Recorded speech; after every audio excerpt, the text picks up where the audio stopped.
Restons dans cette partie du pays pour parler infrastructure. La route Uvira-Kamanyola partant du port de Kalundou, un tronçon de 50 km va bientôt offrir son hospitalité aux usagers. Le contrat de première phase d'étude de faisabilité relative à sa réhabilitation est signé. Le montant est évalué à 855 000 $ américains pour une durée de 6 mois. 855 000 $ américains pour la première phase d'étude de faisabilité relative à la réhabilitation de la route Uvira-Kamanyola en partant du port de Kalundou. Cette bonne nouvelle pour le pays était au menu de la rencontre entre la délégation de l'Agence de facilitation des transports des transits du corridor central et le gouvernement provincial du Sud-Kivu.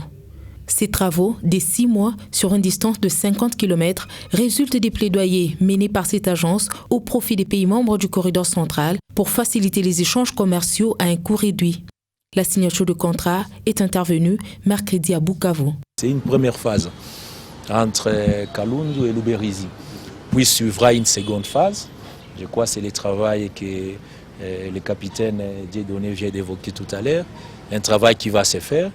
Et à la fin, quand nous avons ces études, ça va nous donner le moyen de faire le plaidoyer au niveau des États et au niveau des partenaires financiers et techniques pour le financement maintenant de la route entre Bukavu et Uvira.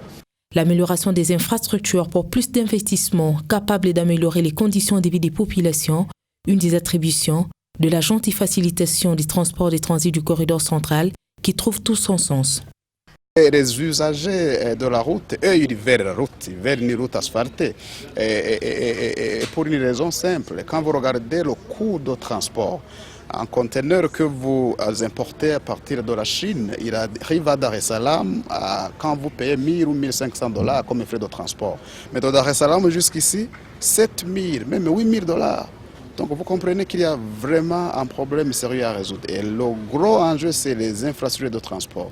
Donc nous nous attendons à ce qu'au bout de notre processus, les gens de Bukavu pourront bénéficier des coûts de transport acceptables. Peut-être, pourquoi pas quitter les 7 000 8 000 $ actuels à 4 5 000 $. De cette contribution, chiffrée à 855 000 $ américains, l'on note l'apport de la Banque africaine de développement, chiffré à 400 000 $ américains, suivi de l'Agence de développement de l'Union africaine, ex-NEPAD, 300 000 $ américains, et celui de l'Agence de facilitation des transits du corridor central, évalué à 155 000 $ américains.